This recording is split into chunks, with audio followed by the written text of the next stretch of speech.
Continuación del segundo episodio.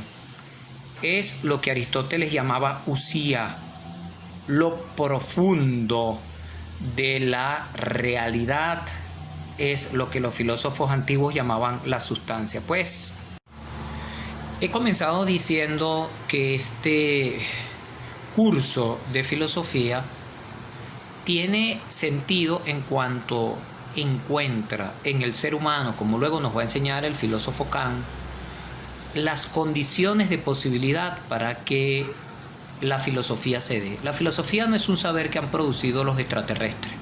Tampoco la filosofía es un saber divino. Dios no ha producido la filosofía. La filosofía ha sido producida como fruto de una cultura tejida por los seres humanos ante la necesidad de poder vivir y de vivir, como dice Aristóteles, bien. Kant nos enseña que en la estructura humana, que él va a llamar antropológica, están las condiciones para que se pueda pensar. O sea, el hombre es capaz de pensamiento. Por eso nosotros decimos, está claramente expuesto en el texto, somos los seres humanos naturalmente filósofos, todos. Lo que hemos venido diciendo es que aunque todos somos naturalmente filósofos como capacidad humana, no todos tenemos el aparataje teórico para abordar el preguntar propiamente humano con la misma rigurosidad con la cual lo exige el pensamiento filosófico. El filósofo no es el que dice cualquier cosa sobre cualquier cosa. No es un hablador de necedades. El filósofo es la persona que en la búsqueda, eso es Sofía, en la búsqueda del saber, se empeña porque esa búsqueda del saber esté enmarcada en una rigurosidad de carácter lingüístico, de carácter intelectual y de carácter metodológico. Nosotros somos seres en busca del significado. Eso hay que tenerlo sumamente claro. Los seres humanos tenemos ansias de ser mejores, ansias de mejorar. Somos seres perfectibles, seres, como dirá todo el movimiento existencialista, abiertos a la realización como proyectos. Nosotros estamos yectados, lanzados hacia adelante, eso significa proyecto. Y nosotros tenemos la herramienta más típica, más propia, más útil en la filosofía. Por eso debemos echar mano de ella. Nadie puede vivir su existencia auténticamente, empuñándola, como decía Heidegger, si no tiene una herramienta propia para que pueda vivir. Esa herramienta propia, intelectual, útil, es exacta y precisamente la filosofía.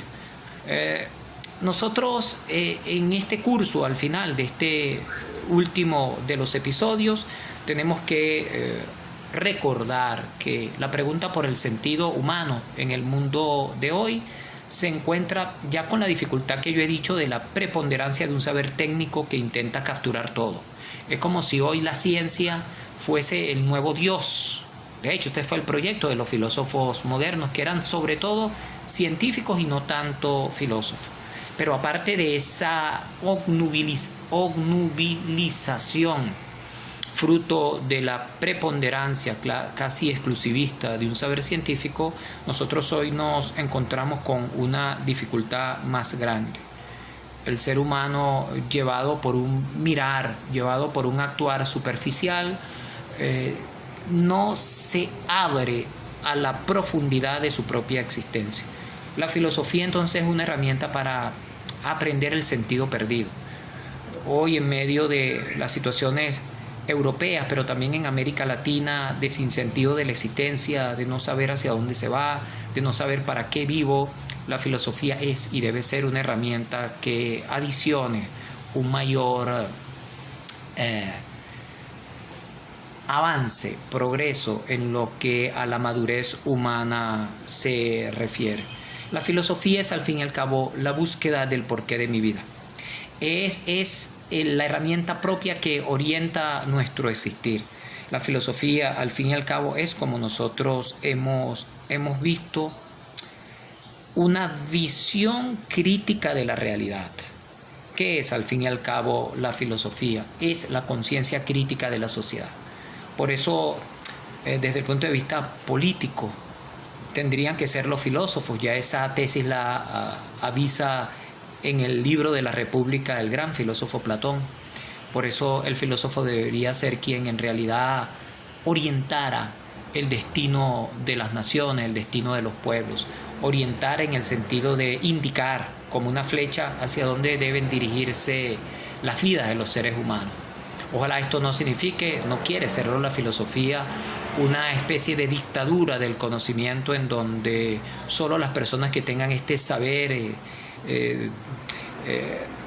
especie de halo, de misterio, fuesen los que dirigieran la sociedad. No, la función de la filosofía no debería ser hacer del pensamiento una dictadura. Debería ser convertir el pensamiento en una herramienta de libertad y de liberación, como nos enseña ese gran pedagogo que ha sido Paulo Freire.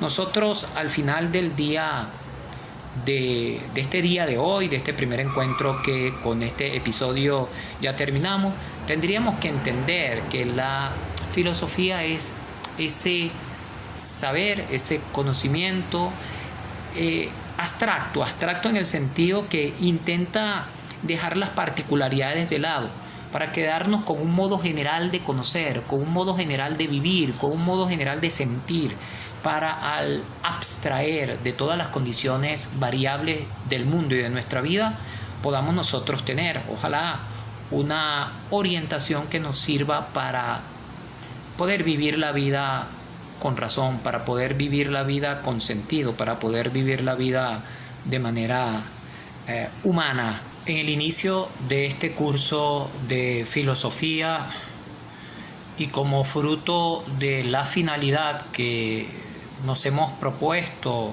en esta asignatura de introducción a la filosofía, este lugar, qué espacio, qué función, qué estatuto social tiene hoy la filosofía.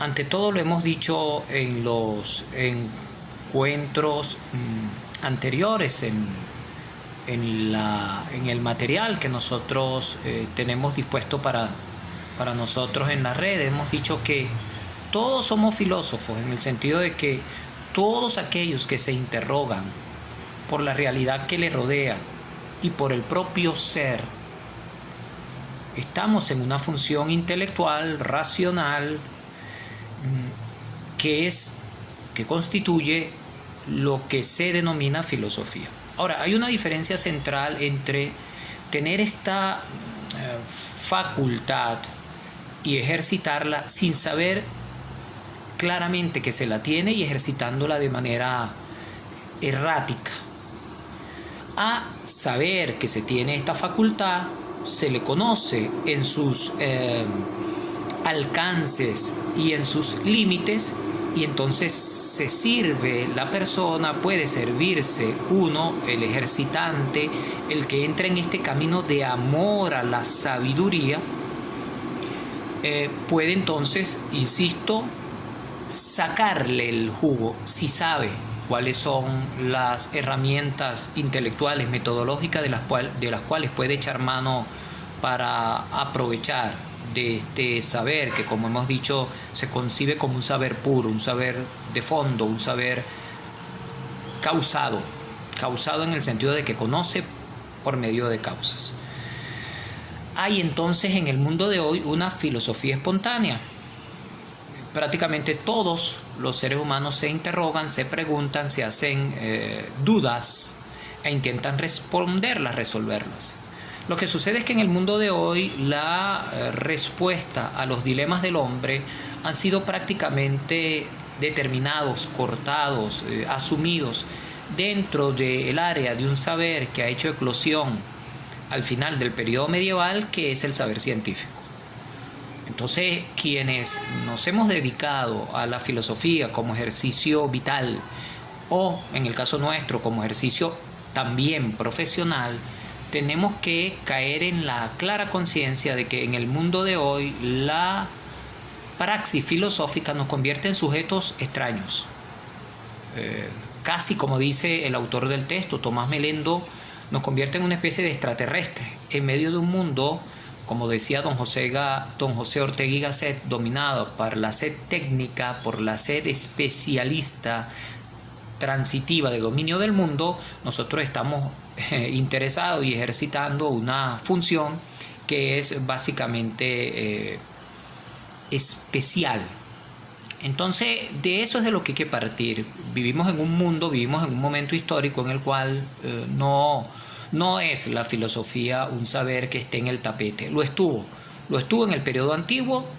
En el periodo medieval la filosofía pasó a ser una especie de ayudante, de auxilio, nunca esclava, pero sí de auxilio del saber teológico, y la autonomización de ambos saberes, y uno más, filosofía, teología y la aparición de la ciencia, escindió definitivamente estas áreas del saber. Total, nosotros hoy vivimos en medio de un mundo en el cual el hombre se pregunta por el sentido de su vida, lo hemos dicho ya, es decir, el origen y la dirección de su propia existencia, pero no encuentra hoy, no tiene a la mano las herramientas para responder humanamente a un interrogante de tipo humano.